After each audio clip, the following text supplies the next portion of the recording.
नमस्कार, आप देख रहे हैं न्यूज नेशन। मैं हूं अनुराग दीक्षित। बुलेटिन की शुरुआत इस वक्त की बड़ी खबर के साथ जो ट्विटर से जुड़ी हुई है। जी हां, ट्विटर के खिलाफ कानून मंत्री रविशंकर प्रसाद ने अब से कुछ देर पहले ट्वीट किया है, जिसमें उन्होंने सीधे तौर पर कहा है कि गाइडलाइंस का पालन करने में सोशल मीडिया प्लेटफॉर्म ट्विटर विफल रहा है। ट्विटर को सरकार ने कई मौके दिए, जानबूझकर गाइडलाइंस का पालन ट्विटर के द्वारा नहीं किया गया, जिसके चलते अब ट्विटर की मुश्किलें यहां पर बढ़ रही हैं। ट्विटर पर एफआईआर पर भी रविशंकर प्रसाद का बयान सामने आया है। उन्होंने कहा है कि ट्विटर को भारत का कानून मानना ही होगा। भारत की तरफ से जो नियमों में बदलाव किया गया है, जिसको लागू किया गया है, ट्विटर ये नहीं कह सकता कि वो काम तो हिंदुस्तान में करेगा, लेकिन भारत के नियमों का पालन वो नहीं करेगा। इस वक्त की बड़ी खबर हम आपको बता रहे हैं, ट्विटर पर एफआईआर हुई है। उत्तर प्रदेश के गाजियाबाद में दरअसल में फेक न्यूज को प्रसारित करने के मामले में एफआईआर यहां पर दर्ज हुई है। और वहीं दूसरी तरफ कानून मंत्री, केंद्रीय कानूनी मंत्री रविशंकर प्रसाद ने सीधे तौर पर कह दिया है कि ट्विटर को आईटी एक्ट की नई गाइडलाइंस को फॉलो करना होगा। कुल मिलाकर ट्विटर की मनमानी अब नहीं चलेगी, क्योंकि योगी सरकार ने ट्विटर पर शिकंजा कस दिया है। फर्जी खबर ट्विटर पर वायरल होती रही और ट्विटर ने कोई कार्रवाई नहीं की। इसी के बाद ट्विटर पर शिकंजा कस गया। यूपी पुलिस ने 9 लोगों पर एफआईआर दर्ज की है, जिसमें ट्विटर का नाम भी शामिल है।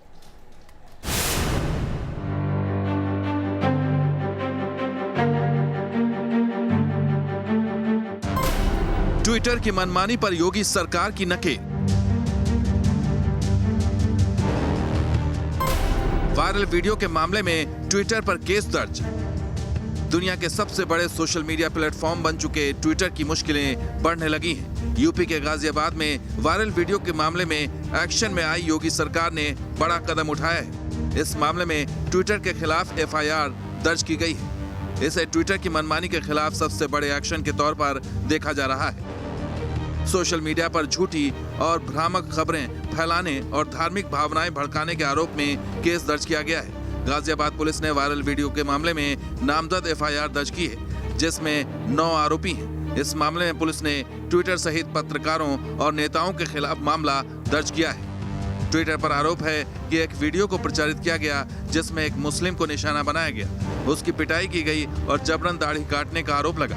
इस तरह की भ्रामक खबरों को ट्विटर मैनिपुलेटेड मीडिया बताता है, लेकिन आरोप है कि इस मामले में ऐसा नहीं किया गया। मारपीट की घटना हुई, उसको संज्ञान में लेते हुए हम लोगों ने जो एफआईआर लिखी थी, उसके आधार पर भी 3 लोगों को हमने गिरफ्तार किया है। शेष लोगों के लिए हमारी टीमें निकली हुई हैं। और जब हमने जिन एक्यूज को गिरफ्तार किया, उनसे हमें जो घटना थी, क्यों मारपीट हुई, हमने जब उनसे पूछा तो उनसे हमें जो सीक्वेंस ऑफ इवेंट पता चला, उसके पीछे कोई भी सांप्रदायिक या धार्मिक कारण होना निकल करके नहीं आया। गाजियाबाद में दर्ज एफआईआर से ट्विटर की मुसीबतें दुगनी हो गई हैं, क्योंकि ट्विटर को आईटी एक्ट की धारा 79 के तहत मिली सुरक्षा का अधिकार छीन चुका है, जिसके बाद पुलिस अब आसानी से कंपनी के बड़े अधिकारियों से किसी भी मामले में पूछताछ कर सकेगी। एक तरफ ट्विटर पर नए नियमों की गाज गिरी है, वहीं दूसरी तरफ अब तक मनमानी पर अड़े ट्विटर के खिलाफ योगी सरकार एक्शन में है। माना जा रहा है कि सुरक्षा का अधिकार छीनने के बाद वायरल वीडियो मामले में गाजियाबाद पुलिस ट्विटर के अधिकारियों से पूछताछ कर सकती है। अभी हमने ये फर्स्ट ड्राफ्ट है हमारा।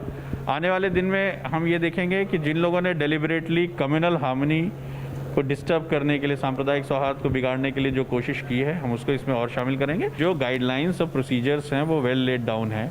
हमने एक सीनियर इंस्पेक्टर को इसमें इन्वेस्टिगेटिंग ऑफिसर बनाया है, और जो एग्जिस्टिंग प्रोसीजर्स और गाइडलाइंस हैं उसके तहत हम लोग जो है ट्विटर पे आने वाले समय में कार्रवाई जो बनती है नियमानुसार करेंगे। और भी लोग जो इसमें शामिल पाए जाएंगे, उन पे भी जो आरोप बनता है उसके हिसाब से हम लोग कार्रवाई आगे बढ़ा रहे हैं। ट्विटर पर यह कार्रवाई 5 जून को गाजियाबाद में एक मुस्लिम बुजुर्ग पर हमले के मामले में की गई, जिसमें अब्दुल समद नाम के एक बुजुर्ग अपने साथ ज्यादती का आरोप लगा रहे हैं।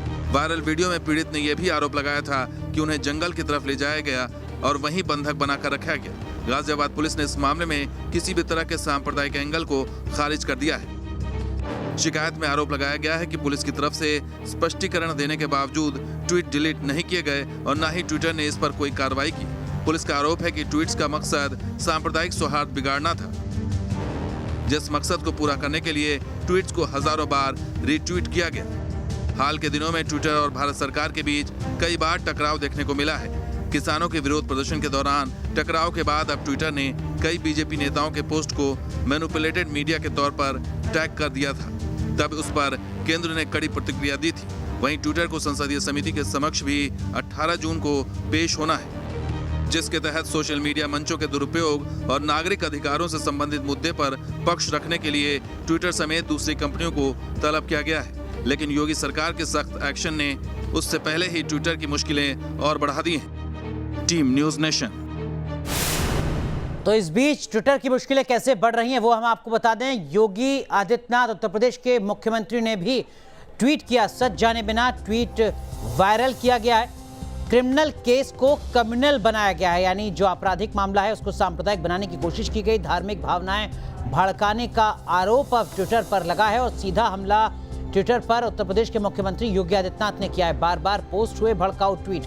लगातार ट्विटर की तरफ से जो एक्शन लिया जाना चाहिए था वो नहीं लिया गया। गलत ट्वीट को मैनिपुलेटेड टैग भी नहीं किया गया। झूठी खबर से शांति व्यवस्था को खतरा पैदा करने की कोशिश ट्विटर की तरफ से की गई। वहीं दूसरी तरफ ट्विटर की तरफ से सफाई भी सामने आ चुकी है। ट्विटर ने क्या कुछ कहा है वो भी आपको बता दें। गाजियाबाद मामले की जांच कर रहे हैं, ये बात ट्विटर ने कही है। नई गाइडलाइंस का पालन कर रहे हैं, ये दावा भी ट्विटर ने किया है। भारत सरकार को सारी जानकारी दे रहे हैं, ये बात भी ट्विटर ने कही है। तो एक तरफ ट्विटर के खिलाफ एफआईआर दर्ज हो चुकी है गाजियाबाद में, वहीं दूसरी तरफ ट्विटर की तरफ से सफाई आई है जिसमें उन्होंने कहा है कि हम गाजियाबाद के मामले की जांच कर रहे हैं और सारी जानकारियां हम केंद्र सरकार को दे रहे हैं।